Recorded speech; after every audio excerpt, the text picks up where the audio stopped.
السلام علیکم ورحمۃ اللہ وبرکاتہ. الحمد للہ وکفى وسلام علی عباده الذین اصطفى اما بعد فاعوذ باللہ من الشیطان الرجیم بسم اللہ الرحمن الرحیم. لقد كان لكم في رسول الله أسوة حسنة وقال الله تبارك وتعالى ربنا آتهم ضعفين من العذاب والعنهم لعنا كبيرا. صدق الله العظيم. قال النبي صلى الله عليه وسلم بعثت لأتمم مكارم الأخلاق. وقال النبي صلى الله عليه وسلم لا يؤمن أحدكم حتى أكون أحب إليه من والده وولده والناس أجمعين أو كما قال عليه الصلاة والسلام. سبحان ربك رب العزة عما يصفون وسلام على المرسلين والحمد لله رب العالمين. اللهم صل على سيدنا محمد وعلى آل سيدنا محمد وبارك وسلم.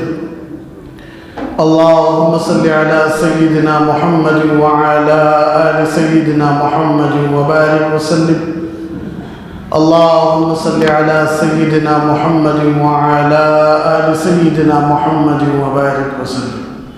میرے محترم و معزز سامعین کرام، اللہ رب العزت کی بارگاہ میں دعا کریں کہ اللہ رب العزت ہم سب کو آخری سانس تک حق بولنے کی، حق سننے کی، حق سمجھنے کی، حق سمجھانے کی، حق پر چلنے کی اور حق پر مرنے کی توفیق عطا فرمائے. سیرت النبی صلی اللہ علیہ وسلم کا 16واں درس ہے، 16واں سبق ہے کہ جب حضرت آمینہ رضی اللہ عنہا حمل سے تھی تو خود لکھتی ہیں، خود کہتی ہیں کہ جب محمد صلی اللہ علیہ وسلم میرے رحم میں تھے، میرے پیٹ میں تھے، تو روزانہ مجھے آوازیں آیا کرتی تھی کہ آمینہ تمہارے بطن سے، تمہارے رحم سے جو بچہ ہونے والا ہے اس بچے کا نام محمد رکھنا. بعض روایات میں آتا ہے کہ اس بچے کا نام احمد رکھنا. حضرت عبد المطلب خود کہتے ہیں کہ حضرت محمد مصطفیٰ صلی اللہ علیہ وسلم کی پیدائش سے پہلے میں نے ایک درخت دیکھا خواب میں کہ جس کی جڑیں زمین کے نیچے ہیں اور جس کی ڈھالیوں کی اونچائی آسمانوں تک ہے اور ڈھالیاں مشرق تک پھیلی ہوئی ہیں اور مغرب تک پھیلی ہوئی ہیں. تو خواب کی تعبیر جب لوگوں سے پوچھا عبد المطلب نے تو لوگوں نے کہا کہ آپ کی نسل میں ایک ایسا بچہ پیدا ہونے والا ہے جس کی نبوت زمین سے لے کر آسمان تک اور مشرق سے لے کر مغرب تک پوری کائنات میں جس کا چرچا ہوگا اس بچہ تمہاری نسل میں پیدا ہونے والا ہے اور اس بچے کا نام تم محمد رکھنا. اسی لیے جب اللہ کے نبی صلی اللہ علیہ وسلم پیدا ہوئے تو اللہ کے نبی صلی اللہ علیہ وسلم کے پیدا ہونے کے 7 دن بعد یہی سنت بھی ہے، یہی کام کرنا ضروری بھی ہے کہ 7ویں دن حضرت عبد المطلب نے اپنے بیٹے کے نام سے، اپنے پوتے کے نام سے عقیقہ کیا. عقیقہ کرنے کے بعد پورے مکہ والوں کو دعوت دی اور دعوت دینے کے بعد پورے مکہ والوں کے سامنے کہنے لگے میرے اس پوتے کا نام محمد ہے. تو لوگوں نے پوچھا کہ عبد المطلب یہ نیا نام ہے، آج تک ایسا نام کوئی نہیں رکھا ہے، تو یہ نام رکھنے کی وجہ کیا ہے؟ محمد آپ کیوں رکھ رہے ہیں صلی اللہ علیہ وسلم؟ تو عبد المطلب نے کہا میرا پوتا اور میرا بچہ کوئی معمولی بچہ نہیں ہے، جس کی شان بڑی اونچی ہے، جس کی شان بڑی نرالی ہے۔ میں چاہتا ہوں کہ میرے بچے کی تعریف صرف مکہ نہیں، میرے بچے کی تعریف پوری دنیا کرے۔ اسی لیے محمد صلی اللہ علیہ وسلم، نام محمد اللہ نے پسند کیا ہے۔ محمد کا معنی ہے جس کی تعریف قیامت تک نہیں، میدان حشر تک نہیں، ہمیشہ ہمیشہ جس کی تعریف ہو رہی ہے اسے محمد کہا جاتا ہے۔ تو ہم دیکھ رہے ہیں کہ 1400 سال سے نہیں، حضرت آدم علیہ السلام بھی جب اپنی توبہ کے لیے اللہ کے سامنے ہاتھ اٹھائے تو اللہ نے پوچھا کہ آدم، ایک نام تمہاری زبان پر آیا ہے، تم نے کہا کہ اے اللہ، محمد صلی اللہ علیہ وسلم کے صدقے میرے گناہوں کو معاف فرما۔ تو محمد کا نام تمہیں کیسے معلوم ہوا؟ تو میں نے کہا تھا کہ حضرت آدم علیہ السلام نے کہا کہ اللہ، جب آسمانوں پر آپ مجھے پیدا کیے تو جب میں اپنی آنکھیں کھولا تو میں سب سے پہلے عرش کے اوپر لکھا ہوا دیکھا، لا الہ الا اللہ محمد الرسول اللہ۔ تو اللہ، میں سمجھ گیا کہ کوئی بہت بڑی ہستی آنے والی ہے جن کے نام کو اللہ نے اپنے نام کے ساتھ جوڑ کے رکھا ہے۔ یہ دنیا بننے کے بعد نہیں، یہ دنیا بننے کے بعد کا قصہ ہے، لیکن حضرت ابو ہریرہ رضی اللہ تعالیٰ عنہ خود راوی ہیں، وہ فرماتے ہیں صحابہ نے پوچھا کہ حضور، آپ کو اللہ نے کب نبی بنایا؟ تو حضور صلی اللہ علیہ وسلم فرمایا، کنت نبیا وآدم بین الماء والطین، کہ میں نبی بن گیا تھا، ابھی بھی آدم کا پتلا بھی نہیں بنا تھا، لیکن بھیجنا آخری ہے۔ اسے میں ایک مثال سے سمجھاتا ہوں کہ دیکھو، جب ہم کھانا کھانے کی دعا پڑھتے ہیں، بسم اللہ وعلی برکت اللہ، اللہ کے نام سے شروع کرتے ہیں، پورا کھانا کھانے کے بعد ہم الحمدللہ الذی اطعمنا وسقانا وجعلنا من المسلمین، تو کھانا شروعات بسم اللہ سے ہے اور کھانے کا ختم الحمدللہ سے ہے۔ اور اسی طرح جب ہم پانی پیتے ہیں تو پانی پینے سے پہلے بسم اللہ الرحمن الرحیم بول کر پانی پیتے ہیں، لیکن پانی پینے کے بعد ہم الحمدللہ آخر میں بولتے ہیں۔ اسی طرح سوتے وقت ہم اللہم بسمک اموت و احیا ہم پڑھتے ہیں، لیکن جب نیند سے اٹھتے ہیں تو الحمدللہ الذی احیانا بعدما اماتنا و الیہ النشور، تو الحمدللہ کو ہم آخر میں پڑھتے ہیں۔ اسی طرح دعا میں بھی دیکھو، وآخر دعواہم ان الحمدللہ رب العالمین سے دعا ان الحمد، حمد سے ختم ہوتی ہے۔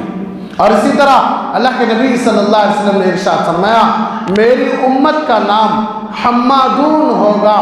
میدان حشر میں حضرت آدم علیہ السلام کی امت کا نام کوئی نہیں، حضرت نوح کی امت کا نام کوئی نہیں، حضرت موسیٰ کی امت کا نام کوئی نہیں، حضرت ابراہیم کی امت کا نام کوئی بھی نہیں، لیکن اللہ میری امت کا نام رکھ کر ہے حمادون۔ اور اسی طرح اللہ کے نبی صلی اللہ علیہ وسلم نے ارشاد فرمایا کہ جب میری امت میدان حشر میں چلتی رہے گی تو سامنے اللہ کا عرش ہوگا، دائیں طرف اللہ اکبر ہوگا، بائیں طرف سبحان اللہ ہوگا، پیچھے الحمدللہ ہوگا۔ ان تمام باتوں سے ہمیں یہ بات معلوم ہوتی ہے کہ جن کی تعریف زیادہ ہوتی ہے، جن کا مقام بڑا ہوتا ہے، جن کی شان بڑی ہوتی ہے، اللہ تبارک و تعالیٰ ان کو آخر میں بھیجتا ہے۔ تو حمد، جتنا بھی ہم حمد لیتے ہیں وہ آخر میں لیتے ہیں، اسی لیے اللہ نے ہمارے نبی کو آخر میں بھیجا تاکہ حضرت آدم علیہ السلام کی نبوت اور میرے نبی کی نبوت لوگوں کو معلوم ہو جائے، حضرت نوح کی محنت اور میرے نبی کی محنت لوگوں کو معلوم ہو جائے، حضرت ابراہیم کی تکلیفیں اور میرے نبی کی تکلیفیں پوری امت کو معلوم ہو جائے، حضرت موسیٰ کی آزمائشیں اور میرے نبی کی آزمائشیں پوری امت کو معلوم ہو جائے، تو ہر امتی نہیں، کائنات کا ذرہ ذرہ یہ کہنے پر مجبور ہو جائے گا کہ سب سے زیادہ تکالیف کے پہاڑ، سب سے زیادہ مصیبتیں، سب سے زیادہ پریشانیاں، سب سے زیادہ آزمائش جن کے ماں باپ کو لے کر بھی اللہ نے آزمایا، جن کے چھوٹے چھوٹے معصوم 3 مرد بچوں کو اللہ نے لے کر آزمایا، جن کو اللہ نے 2 مہینے بھوکا رکھ کے آزمایا، جن کو اللہ نے اسلام پر بہت زیادہ آزمائشوں میں ڈالا، تو ساری امت کو نہیں بلکہ ساری کائنات کو معلوم ہو گیا کہ میرے نبی ہی سب سے اچھے ہیں، اور اتنے اچھے ہیں کہ ہم اپنے مقام کو سمجھنے کی ضرورت ہے۔ آج ہم اپنے مقام کو سمجھنا بھول گئے کہ میری کیا شان ہے، آپ کی شان کیا ہے اللہ کے پاس۔ میں ہمیشہ کہتا ہوں کہ پوری دنیا کافروں سے بھر جائے، نافرمانوں سے بھر جائے، زانیوں سے بھر جائے، شرابیوں سے بھر جائے، قاتلوں سے بھر جائے، لیکن ایک نبی کا امتی جو لا الہ الا اللہ پڑھ کر مسلمان ہو گیا ہے، اگر وہ ایک زندہ ہے تو اللہ اس کی برکت سے سب کو روزی کھلائے گا، اللہ اس کی برکت سے زمین اور آسمان کا نظام چلائیں گے، اللہ اس کی برکت سے ہواؤں کا نظام چلائیں گے۔ اتنا بڑا کائنات کا جو نظام ہے وہ اللہ ایک مسلمان کے بدلے بھی چلا سکتے ہیں۔ اسی لیے اللہ کے نبی صلی اللہ علیہ وسلم نے ارشاد فرمایا، لا تقوم الساعة حتى يقال في الارض اللہ اللہ، جب تک زمین میں اللہ اللہ بولنے والا، اللہ اللہ پکارنے والا، اللہ کے سامنے سر جھکانے والا، اللہ کے سامنے ہاتھ اٹھانے والا، اللہ کے سامنے رونے والا زندہ رہے گا، اللہ تبارک و تعالیٰ اس وقت تک دنیا کو ختم نہیں کریں گے۔ پوری دنیا کے نظام کو اللہ ایک انسان کے لیے چلائیں گے۔ ہماری عادت ہے کہ ہم خود دیکھتے ہیں کہ جب دعوتیں ہوتی ہیں تو شروع میں بہت اچھی دعوتیں کرتے آتے ہیں، لیکن آخر آتے آتے آتے آتے ہمارے اندر اتنی سستی آ جاتی ہے، لاپرواہی آ جاتی ہے کہ آخر آنے والوں کی قدر اتنی نہیں ہوتی جتنا شروع میں آنے والوں کی قدر اتنی ہوتی ہے۔ ایک غریب کی قدر اتنی نہیں ہوتی جتنا ایک مالدار کی قدر ہوتی ہے، ایک عزت والے کی قدر اتنی ہوتی ہے جتنی ایک ذلت والے کی قدر نہیں ہوتی۔ لیکن میرے اللہ کا نظام دیکھو کہ میرے اللہ زمین کو اس وقت بھی چلا رہے ہیں، زمین کو اس وقت بھی چلا رہے ہیں، اور زمین کو قیامت تک بھی چلائیں گے، اس لیے کہ زمین میں اللہ اللہ بولنے والا ایک بھی ہے تو میرا اللہ اس کی برکت سے پورے زمین کے نظام کو چلائیں گے۔ تو یہ مقام ہے ہمارے نبی کا، اسی لیے حضرت عبد المطلب نے نام محمد رکھا۔ صحابہ سے اللہ کے نبی صلی اللہ علیہ وسلم نے ارشاد فرمایا کہ اے میرے صحابہ، جب کافر، جب مشرک، جب یہود، جب نصارہ، جب منافق میری شان میں کچھ برا بھلا بولتے ہیں تو چھوڑ دو، وہ تو اپنے منہ کو خراب کر رہے ہیں، میں تو محمد ہوں۔ محمد کا نام لینے سے پہلے ہی ہمارے ہونٹ 2 مرتبہ پیار ہو جاتا ہے۔ آپ بیٹھ کر ایک بار بول کر تو دیکھیں کہ محمد سے 2 مرتبہ ہمارے ہونٹ ملتے ہیں، اور جس سے ہمارے نبی کے نام سے ہمیں پیار ہوتا ہے۔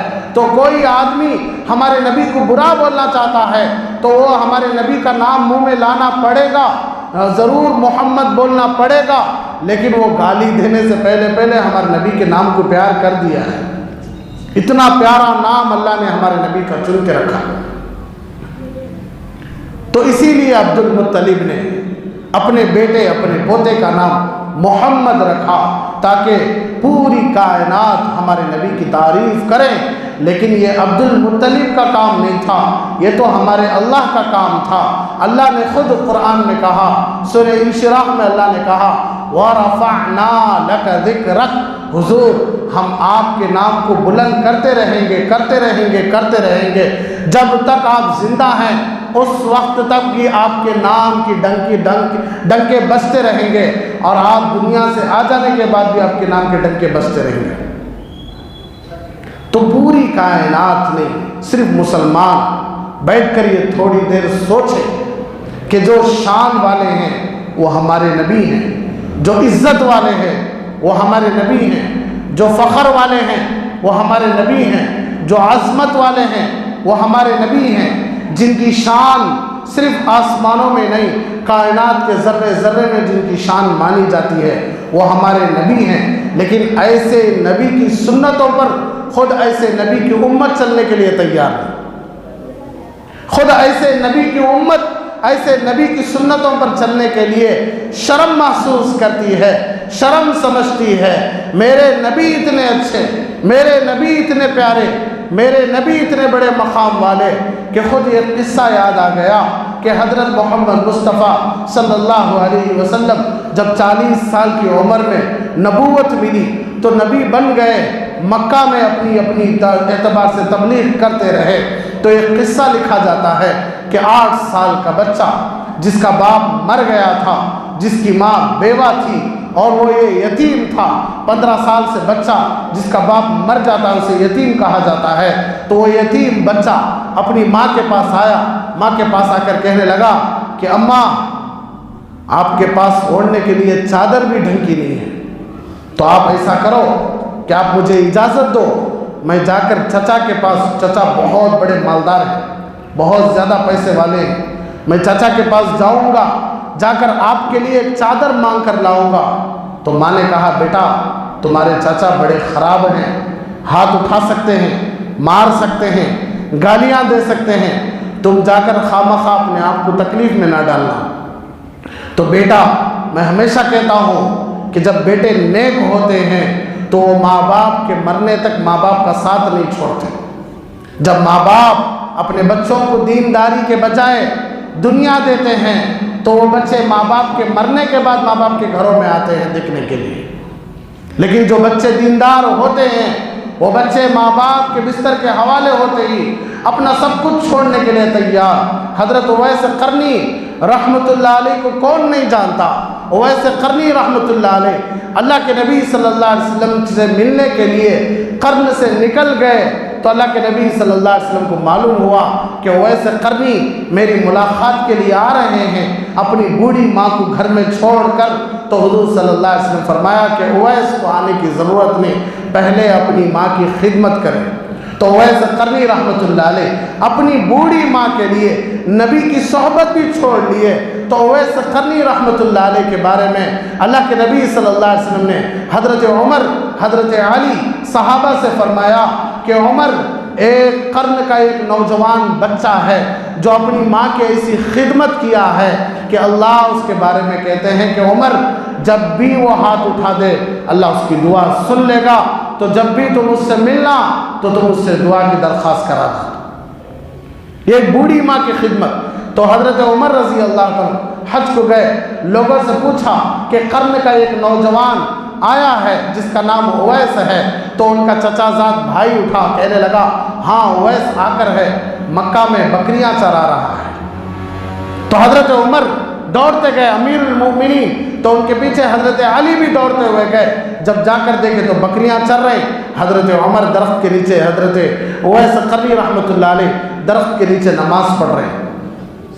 تو حضرت عمر رضی اللہ عنہ کے آنے کا اشارہ، حضرت اویس، حضرت علی رضی اللہ عنہ کے آنے کا اشارہ نماز میں معلوم ہوا، جلدی نماز ختم کیے، پلٹ کر بیٹھے۔ تو حضرت عمر نے کہا کہ آپ کا نام اویس ہے؟ تو وہ کہنے لگے نہیں میرا نام تو عبداللہ ہے، اللہ کا بندہ ہے۔ تو کہنے لگے نہیں مجھے تو معلوم ہے آپ کا نام عبداللہ اللہ کا بندہ ہے، لیکن آپ کے ماں باپ نے جو آپ کا نام رکھا ہے کیا وہ آپ کا نام اویس ہے؟ تو انہوں نے کہا میرے نام سے آپ کو کیا ضرورت ہے؟ تو حضرت عمر نے جب یہ سنا تو حضرت علی فوراً کہنے لگے رضی اللہ تعالیٰ اب اویس کیا تم جانتے ہو کہ یہ کون ہے؟ یہ امیر المؤمنین عمر بن خطاب ہیں۔ یہ بولنا ہی تھا۔ حضرت اویس قرنی رحمۃ اللہ علیہ ڈر گئے، گھبرا گئے، کہنے لگے امیر المؤمنین مجھے معاف کیجیے۔ تو حضرت عمر رضی اللہ عنہ نے کہا وہ سب چھوڑو، پہلے ہاتھ اٹھاؤ، میرے لیے اور علی کے لیے دعا کر دو۔ تو حضرت اویس قرنی رحمۃ اللہ علیہ کے آنکھوں سے آنسو آ گئے۔ حضرت اویس قرنی نے کہا کہ امیر المومنین آپ تو نبی کے لاڈلے ہیں، آپ تو نبی کے پیارے ہیں، آپ کے پیر کے دھول کے برابر بھی میں نہیں ہوں، میں آپ کے لیے دعا کیسے کر سکتا ہوں؟ تو حضرت عمر نے کہا نہیں تم دعا کرو گے، اس لیے کہ میرے نبی نے کہا تھا کہ اویس جب ہاتھ اٹھائے تو اللہ ہاتھ کو خالی نہیں چھوڑتا۔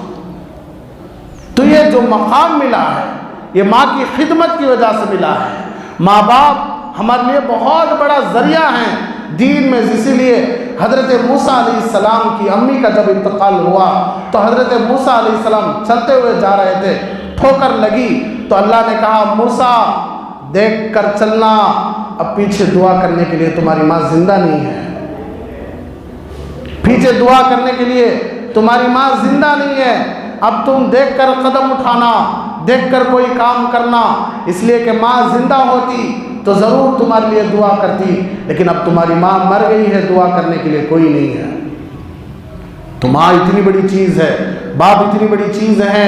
تو ماں باپ کے لیے بچے جب نیک ہوتے ہیں تو ماں باپ کو زندگی بھر, خود حضرت مولانا خلیل الرحمن سجاد نعمانی دامت برکاتہم اللہ حضرت والا کی عمر میں صحت میں برکت عطا فرمائے, حضرت کہتے ہیں کہ میں خود شیخ الحدیث, میں خود ایک بڑے زبردست میرے استاذ کے گھر پہنچا تو کیا دیکھتا ہوں کہ ان کی ماں کے ہاتھ اور پیر میں زنجیریں بیڑیاں لگی ہوئی ہیں, تو میرے آنکھوں میں آنسو آ گئے.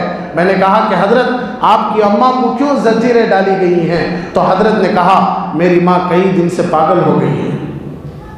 تو حضرت نے کہا کہ حضرت آپ اس کا علاج کیوں نہیں کرتے؟ تو حضرت نے کہا قیمت بہت زیادہ پوچھ رہے علاج کے لیے, اس لیے میرے پاس علاج کے لیے پیسے بھی نہیں ہیں. ہم شیخ الحدیث بہت بڑے استاذ, لیکن پیسے نہیں ہیں ماں کی بیماری کو دور کرانے کے لیے. لیکن حضرت نے کہا کہ حضرت آپ اپنی ماں کو مینٹل اسپتال میں بھی داخل کر سکتے ہیں. تو حضرت غصہ ہو گئے.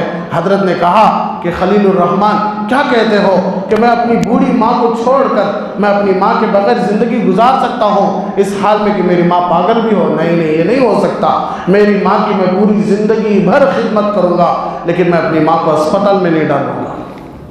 اللہ نے کئی سارے یتیم گھرانوں, یتیم خانوں میں مجھے بھیجا ہے, کئی سارے اولڈ ایج ہوم جانے کا موقع ملا ہے. اتنے زبردست گریجویٹ, اتنے زبردست لبرل ٹائپ کے لوگوں کو ہم نے دیکھا کہ ہمارے آنکھوں کے آنسو نکل گئے. ان کی ڈگریاں ہی ڈگریاں ہیں, شان ہی شان ہے, لیکن وہ بوڑھے ماں باپ یتیم خانوں میں, اولڈ ایج ہوم میں بیٹھ کر سڑ رہے. ان کے کپڑوں سے بدبو ہے, ان کے جسم سے بدبو ہے, کوئی پوچھنے کے لیے تیار نہیں. ہم نے جب ان سے بات کی تو وہ کہنے لگے کہ مولانا ہم اپنے بچوں کو دنیا تو خوب دیے, لیکن ہم اپنے بچوں کو دین نہیں دے سکے. جب ہم بوڑھے ہوئے تو ہمارے ماں باپ, ہمارے بچے ہمیں لا کر اولڈ ایج ہوم میں ڈال کر چلے گئے. ہمارے بچے ہمیں عیب سمجھتے ہیں, ہمارے بچے ہمیں حقیر سمجھتے ہیں. یہ تو اولڈ ایج ہوم کا حال ہے, لیکن کئی سارے گھروں کا حال میں قسم بھی کھا لوں انشاءاللہ جھوٹا نہیں ہو سکتا, کئی سارے گھروں میں اولڈ ایج ہوم سے بھی بدتر حال ہے اپنے ماں باپ کے ساتھ, کہ ماں باپ کو بات کرنے کے لیے بھی وقت نہیں, ماں باپ سے دعائیں لینے کے لیے بھی وقت نہیں, ماں باپ سے بیٹھ کر تھوڑی ہنسی مذاق کی باتیں کرنے کے لیے بھی وقت نہیں. ہم دنیا دنیا دنیا اتنا بھاگ رہے ہیں کہ نہ بیوی بچوں کو ٹائم ہے, نہ ماں باپ کو ٹائم ہے. دینداری میں بھی ایسا لگ گئے کہ دینداری کا لبادہ بھی ایسا پہن لیے کہ دینداری کے آڑ میں بھی ہم لوگوں کو تکلیفیں دے رہے ہیں. اچھا انسان بنانے کے لیے ہمارے نبی آئے, ایک خوبصورت زندگی دینے کے لیے ہمارے نبی آئے. ہمارے نبی سے بڑا تہجد گزار قسم خدا کی نہ کوئی آ سکتا ہے, نہ کوئی آئے گا. ہمارے نبی سے زبردست نمازی کوئی آ سکتا ہے, نہ کوئی آئے گا. ہمارے نبی سے زیادہ نیکیوں میں آگے بڑھنے والا کوئی آ سکتا ہے, نہ کوئی آئے گا. قسم خدا کی یہ تو بات میں تو سمجھانے کے لیے بول دیا. ہمارے نبی کے ساتھ انسانوں کا کیا ملاپ ہے, لیکن میرے نبی جیسے اچھے انسان نہ کوئی آ سکتے ہیں, نہ کوئی آ سکیں گے قیامت تک. کیا بہترین اخلاق, کیا زبردست عادتیں, کیا زبردست سلوک, کیا بات کرنے کا انداز, کیا سلوک, کیا مزاج ہمارے نبی کا صلی اللہ علیہ وسلم.